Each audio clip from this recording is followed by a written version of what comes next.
오늘 함께 나눌 말씀은 히브리서 12장 1절부터 3절까지입니다.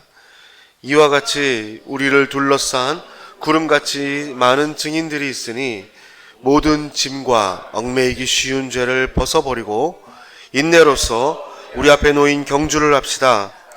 믿음의 창시자요 완성자이신 예수를 바라봅시다. 그는 자기 앞에 놓여있는 기쁨을 위해 부끄러움을 개의치 아니시고 십자가를 참으셨습니다. 그래서 그는 하나님의 보좌 오른편에 앉게 되셨습니다. 여러분, 거역하는 죄인들을 참으신 분을 생각하십시오. 그리하여 지쳐 낙심하지 마십시오. 아멘. 네, 2026년 새해가 밝았습니다. 새해 복 많이 받으세요. 오늘은 히브리서 말씀으로 믿음으로 경주합시다 라는 제목으로 말씀을 나누고자 합니다. 교수 신문에 보면은 올해 선정한 사자성어가 변동불거라고 합니다. 여러 가지가 있지만 가장 1순위가 변동불거인데요. 변하고 움직여서 한 곳에 머무르지 않는다라는 뜻을 가지고 있습니다. 우리가 지금 살아가고 있는 세상이 그렇죠. 물가는 지속적으로 오르고, 그리고 금리는 오르락 내리락 하고, 그리고 청년 실업이 늘어나면서 부모님들이 일터로 나가고 청년들은 일자리가 없어서 집에 있는 그런 상황이 발생하죠. 그리고 청년들은 스펙을 쌓기 위해서 졸업을 미루고 또 자신의 그런 스펙을 위해서 고군분투하는 모습을 볼 수 있습니다. 기술은 어떻습니까? 잠시도 멈추지 않고 AI 혁명 시대를, 디지털 혁명 시대를 살아가고 있지 않습니까? 함께 살고 있는 우리 자녀들의 가치관, 그리고 젊은 세대, 그리고 가까운 사람들을 보면서 여러분도 실감하실 것입니다. 정치는 어떻습니까? 12.3 계엄 이후로 많은 사람들이 거기에 연루되어서 줄줄이 고위급 인사들이 파면되는 것을 여러분이 신문과 뉴스를 통해서 보실 것입니다. 그리고 아직도 법정을 드나들면서 재판을 받고 있죠. 그것이 생중계되는 것을 보면서 실망감도 있지 않습니까?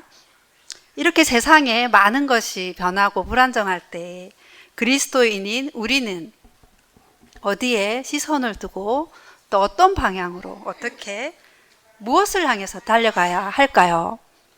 사도 바울은 자신의 신앙 태도를 빌립보서 3장 14절에 이렇게 고백하고 있습니다. 그리스도 예수 안에서 하나님께서 부르신 부르심의 상을 위해 표대를 향해 쫓아갑니다. 표대를 향해 쫓아갑니다. 라고 하고 있습니다. 표대는 헬라어로 스코포스라고 합니다. 이것은 단순히 멀리 있는 지점을 의미하는 것이 아니라 시선이 고정된 목표물입니다. 바울에게 있어서 표대는 바로 예수 그리스도 그 자체였습니다. 우리 또한 변하는 세상에서 변하지 않는 진리이신 예수님을 바라보면서 올 한 해를 시작하시기 바랍니다. 하나님이 여러분에게 주신 소명과 하늘의 상급을 바라보면서 경주하시기 바랍니다. 2절에서는 그 시선에 대해서 분명하게 말씀하고 있습니다. 우리가 바라보아야 할 대상은 믿음의 창시자요 완성자이신 예수를 바라봅시다 라고 분명하게 말씀하고 있습니다. 예수님이 이미 믿음의 길을 먼저 가셨고, 그리고 우리가 그 길을 따라갈 때 목적지에 도착할 때까지 우리를 인도하시고 보호하시고 세워주실 것입니다. 이 믿음이라는 것은 단순히 어떤 지적인 동의가 아니라 보이지 않는 하나님의 약속을 믿고 어떤 고난과 어려운 가운데서도 인내하며 순종하는 태도입니다. 히브리서가 쓰여질 당시의 사람들은 많은 어려운 가운데 있었습니다. 이 히브리서는 누구에게 쓰여졌냐면은 유대교에서 기독교를 개종한 유대교 그리스도인들에게 쓰여진 서신입니다. 그런데 이들은 큰 압박을 받고 있었어요. 바로 유대교 공동체와 로마 제국으로부터 박해를 받고 있었습니다. 히브리서 10장 34절에는 이렇게 말씀하고 있습니다. 제가 읽어드리겠습니다. 또한 감옥에 갇힌 사람들과 함께 아파하고 여러분의 재물을 빼앗기는 것도 기쁨으로 감당했습니다. 이는 여러분이 보다 나은 영원한 재물이 있는 줄 알았기 때문입니다. 로마 제국은 다른 신을 믿는 것은 허용했지만 국가의 공식적인 행사에서 황제에 대한 숭배는 하도록 했습니다. 그런데 기독교인들이 이를 거부하자 황제에 대한 불충과 그리고 로마 제국에 대한 반역으로 보았어요. 그래서 재산을 빼앗고 옥에 가두었습니다. 그로 인해서 사람들이 경제적으로 그리고 육체적으로 시련을 겪어야 했습니다. 또한 유대교 공동체로부터 많은 비난을 받았겠죠. 가장 큰 위기는 배교의 유혹이었습니다. 왜냐하면 이런 어려운 가운데 있었기 때문에 많은 성도들이 차라리 안전하고 익숙한 유대교로 다시 돌아가고자 하는 흔들리는 마음이 있었어요. 그리고 무엇보다 처음에 믿었던 뜨거운 신앙이 흔들리고 점차 영적으로 나태해진 그런 상황 가운데 있었습니다. 그래서 히브리서 저자는 정치적으로, 경제적으로, 사회적으로, 신앙적으로 흔들리는 이 사람들에게 오직 예수 그리스도께서 그 누구보다 뛰어나시고 예수님만을 바라보고 인내함으로 믿음의 경주를 하라고 권면하고 있는 것입니다. 오늘 우리에게도 동일하게 말씀하고 있습니다. 그런데 이미 히브리서 11장에는 믿음장이라고도 하죠. 이 믿음 때문에 버티며 끝까지 걸어갔던 많은 믿음의 사람들이 있습니다. 여러분이 읽어보시면 아시겠지만 너무도 잘 아시는 아브라함. 하나님의 약속을 믿고 그 약속에 순종하죠. 아들을 바치라고 했을 때 얼마나 그 마음에 혼란함이 있었겠습니까? 그럼에도 불구하고 하나님께서 자손이 하늘의 별과 같이 빛나게 될 것이라는 그 말씀을 확신하고 있었기 때문에 아들을 바칠 수 있었습니다.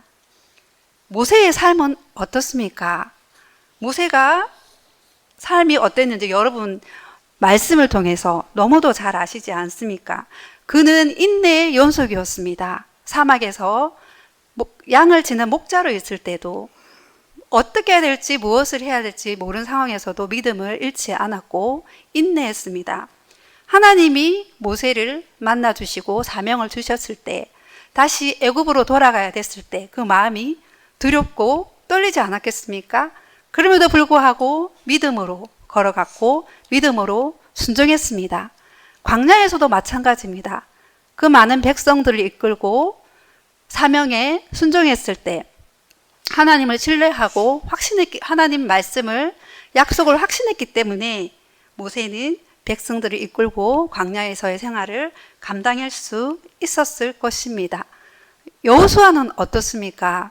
그 튼튼한 요새, 무너질 것 같지 않은 요새를 7바퀴 돌라고 했을 때 사람의 생각으로는 이해하기 쉽지 않지만 믿음으로 순종했습니다. 그리고 목숨을 걸고 걸었습니다. 그랬을 때 놀라운 일이 일어나지 않았습니까? 수많은 믿음의 사람들이 이렇게 행할 수 있었던 것은 보이지 않는 하나님을 바라보고 약속을 믿고 모든 상황의 어려움과 고난 중에서도 자신이 믿음으로 순종하려는 그런 행동이 있었기 때문입니다. 우리는 혼자 믿음의 경주를 하는 것이 아닙니다.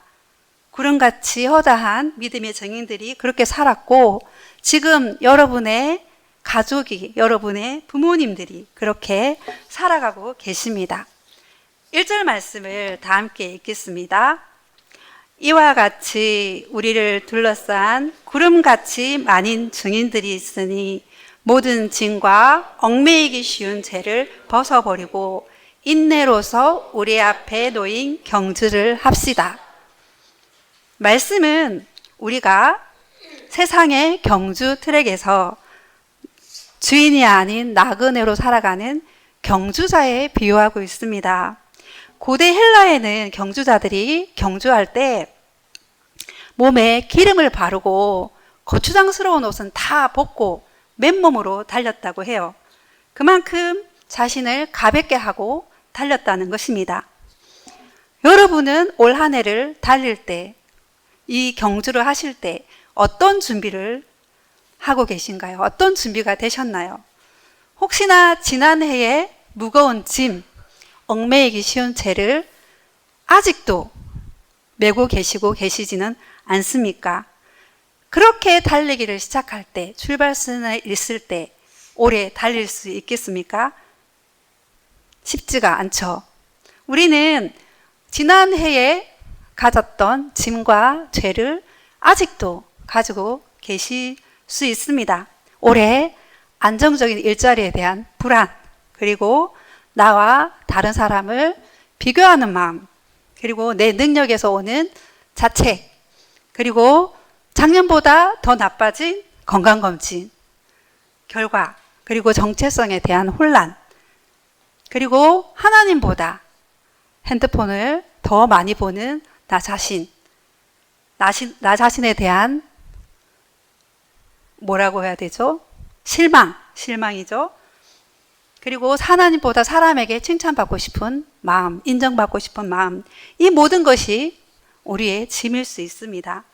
그리고 여러분이 하나님 앞에 나아가지 못하도록 발목을 잡는 여러분만이 아시는 죄, 인간관계에서 만들어진 상처, 미움, 용서하지 못하는 마음, 해야 할 일을 하지 않는 게으름, 일어나지 않은 일에 대한 불안과 걱정, 이러한 모든 것들이 여러분이 하나님보다 나를 더 신뢰하는 죄입니다. 이것들은 저절로 떨어져 나가지 않습니다. 여러분이 의지적으로 벗어버리셔야 합니다. 올 한 해를 시작하면서 여러분이 지난해 가졌던 이 무거운 짐과 얽매기 쉬운 죄들을 내려놓으시기 바랍니다. 한꺼번에 다 내려놓으시기 어려우실 줄 압니다. 하나씩 작은 것부터 실천하시기 바랍니다. 경주는 마라톤과도 같습니다. 처음에 열심히 달린다고 끝까지 가지 않습니다. 쉽게 지치고 포기합니다. 마라톤에서 중요한 것은 인내입니다. 꾸준한 인내입니다. 여러분 너무도 잘 아시는 토끼와 거북이 이솝우화 아시지 않습니까? 토끼와 거북이, 토끼는 너무나 자만했고 뛰어났고 우월했습니다. 그래서 그는 목표점이 보이지 않았어요. 그에게 보인 것은 옆에 있는 거북이였습니다.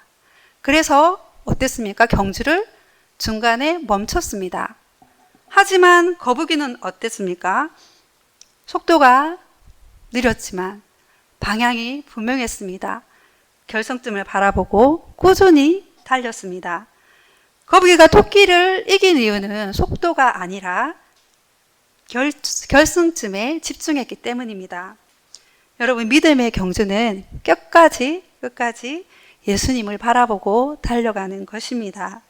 인내가 있는 사람은 어떤 장애물도 이겨나갈 수 있어요. 시기가 늦어지고 예상보다 일이 빨리 진행이 되지 않더라도 낙심하지 않습니다. 심한 반대와 시련이 있어도 중단하지 않습니다. 끝까지 앞으로 나아갑니다. 예수님이 우리에게 그런 인내의 모습을 보여주셨습니다. 당신이 희생을 통해서 많은 사람들이 구원을 받을 수 있는 기쁨을 아셨기 때문에 어떠한 부끄럼도 개의치 않고 십자가에서 고통을 참으셨습니다. 그리고 하나님 보좌 오른편에 앉으셨습니다. 그 영광의 면류관이 있었기 때문에, 그것을 바라보았기 때문에 그것이 동기가 되어서 많은 시련과 고난을 이겨낼 수 있었습니다. 3절은 이렇게 말씀합니다. 같이 읽겠습니다. 여러분, 거역하는 죄인들을 참으신 분을 생각하십시오.